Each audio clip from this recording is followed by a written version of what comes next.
नमस्कार, आप देख रहे हैं सिटी पोस्ट लाइव और मैं हूं आशुतोष। आपने अक्सर सुना होगा कि बैंक लोगों को मदद करती है, लेकिन कभी कभी बैंकों को भी मदद की जरूरत पड़ जाती है। जी हां, आज जो हमारे साथ मेहमान हैं वो है बिहार राज्य सहकारी बैंक के अध्यक्ष रमेश चंद्र चौबे जी। सर, बहुत बहुत स्वागत है आपका।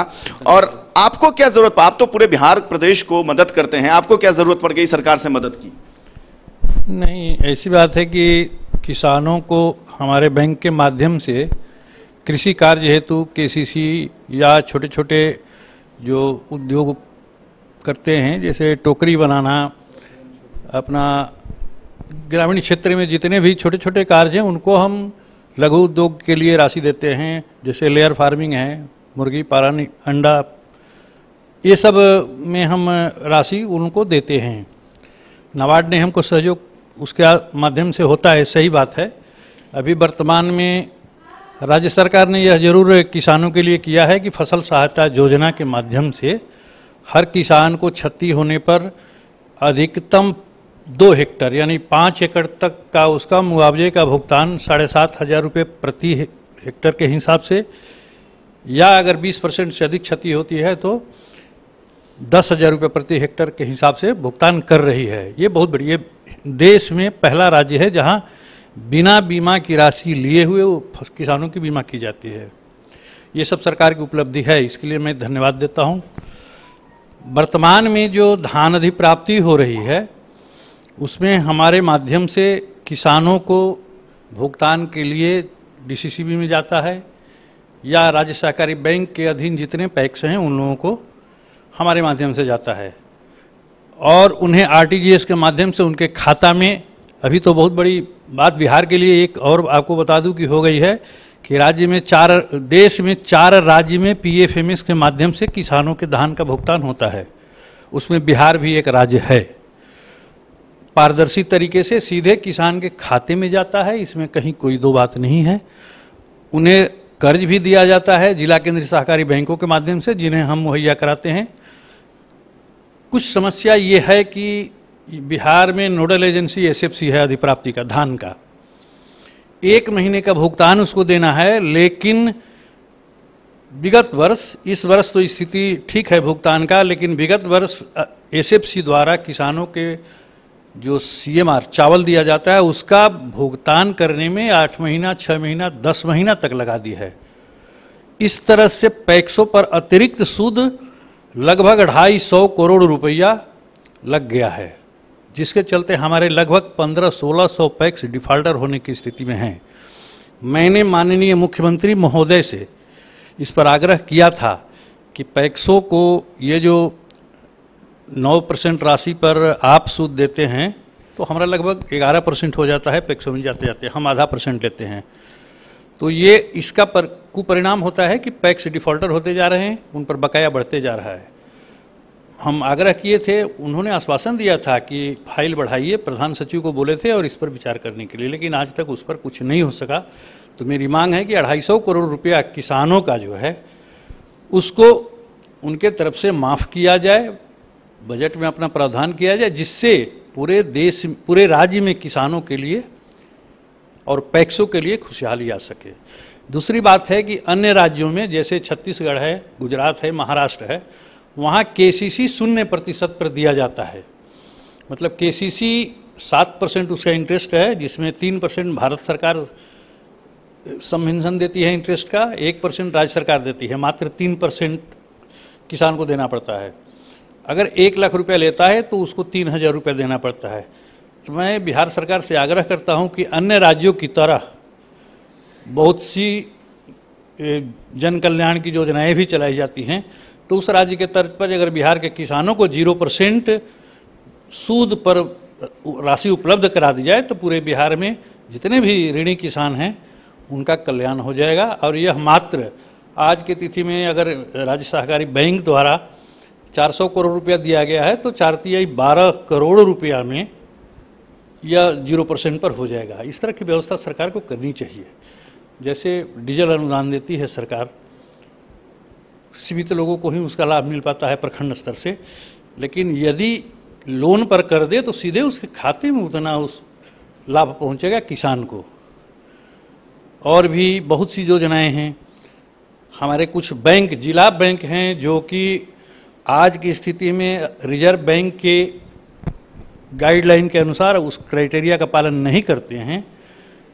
इसका पूरा विवरण पूरे बिहार से लिया गया या पाया गया। नाबार्ड ने भी इसका अनुशंसा किया है कि अगर 90 करोड़ रुपया हरियाणा की तरह राज्य सरकार दे दे तो सभी सहकारी बैंकों, सभी जिला केंद्रीय सहकारी बैंकों को अपडेट किया जा सकता है और उन्हें जो CRAR जो 9% मेंटेन करना है वो अपना उसका पालन कर सकेंगे। नहीं तो सेक्शन 11 में बैंक का उनका लाइसेंस समाप्त हो जाएगा। तो मैं माननीय मुख्यमंत्री जी से ये भी मांग करता हूँ कि जिन जिला केंद्रीय सहकारी बैंकों का CRAR 9% से कम है उसको 9% तक पूरा करने के लिए जो 90 करोड़ की राशि नाबार्ड ने अनुशंसित किया है उसको सरकार के स्तर से मिल जाए तो बैंकों का भी उद्धार हो जाएगा। और हम ग्रामीण क्षेत्र में, चूँकि हमारे यहाँ 80% आबादी कृषि पर निर्भर करती है, अगर खेती सुदृढ़ ढंग से नहीं होगा, किसान को कष्ट होगा, उसे लाभ नहीं होगा। आज देखिए कारण क्या है, किसान पलायन कर रहे हैं, अपना परंपरा, दूसरे प्रदेशों में बहुत भारी संख्या में पलायन हो रहा है, अपनी पारंपरिक खेती को छोड़ करके खेती को बटाई पर दे देते हैं या मालगुजारी पर दे देते हैं। बहुत जगह इस तरह की बात हुई है। कारण है कि उन्हें उस कृषि से लाभ नहीं होता है। मैं धन्यवाद देना चाहूँगा कि माननीय प्रधानमंत्री जी 2022 तक किसानों की आय दुगनी करने की बात कही है उन्होंने, उस पर अमल भी हो रहा है। लेकिन आप सोचिए, किसान अगर खेती करने जाता है तो उसके ज़मीन का लगान मूल्य जो हो, बीज का, श्रम संसाधन, सिंचाई का, खाद का, ये सब लागत को जोड़ करके देखा जाए तो आज की तिथि में अभी 1750 रुपये धान का जो दिया जा रहा है, ये उसके बाद भी किसान को फ़ायदा नहीं है। अन्य राज्यों में 2500 2500 रुपये क्विंटल ये अधिप्राप्ति में दिया जा रहा है। बगल में झारखंड में आपका मैं एक छोटा सा प्रश्न जोड़ना चाहूंगा। अभी जिस तरीके से प्रधानमंत्री ने 2-2 हज़ार रुपये तमाम देश भर के किसानों के खाते में डाला है, क्या इससे, चूंकि आप सहकारी बैंक से जुड़े हुए हैं, उसके अध्यक्ष हैं और आपके पास ज़्यादातर किसानों से जुड़े हुआ मामला आता है, तो इससे क्या किसानों के जीवन स्तर में, जो बिहार की विशेष तौर पर मैं बात कर रहा हूँ, कुछ सुधार होगा? देखिए, 2000 रुपया मतलब 6000 सालाना है, सालाना आज की महंगाई में एक, जैसे हम लोग तावा पर फोरन देते हैं तो एक एहसास होता है कि मिला, लेकिन 6000 रुपये में जो खेती कर रहा है उसको क्या उसको फ़ायदा होगा। हम इसका, बल्कि इसके लिए भी हम सरकार से मांग किए हैं, हम प्रस्ताव भी रखे हैं कि तेलंगाना आदि राज्यों में या अभी झारखंड में हुआ है कि किसान जितना खेती करता है प्रथम स्तर पर ही उसको यदि राशि दे दी जाती है, जैसे यहाँ 7500 रुपये हेक्टर है, मतलब 2500 रुपये एकड़ पड़ा, तो खेती के जो ही वह खेती किया उतना राशि अगर उसको मिल जाती है तो किसान को खाद के लिए, सिंचाई के लिए, मजदूरी के लिए कहीं से महाजन नहीं लेना पड़ेगा, उसी दिन उसको फ़ायदा हो जाएगा।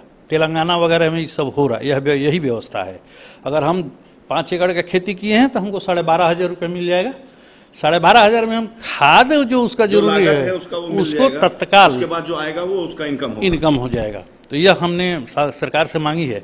लेकिन आप उसको बाद में अगर देने की बात करते हैं तो खेती तो हम नहीं उसको मन मुताबिक कर पाए, समय से खाद के लिए पैसा नहीं है तो हम खाद नहीं दे पाएंगे, सिंचाई नहीं कर पाएंगे, तो हमारा जो लागत है बढ़ जाएगा, हमारा उत्पादन घट जाएगा।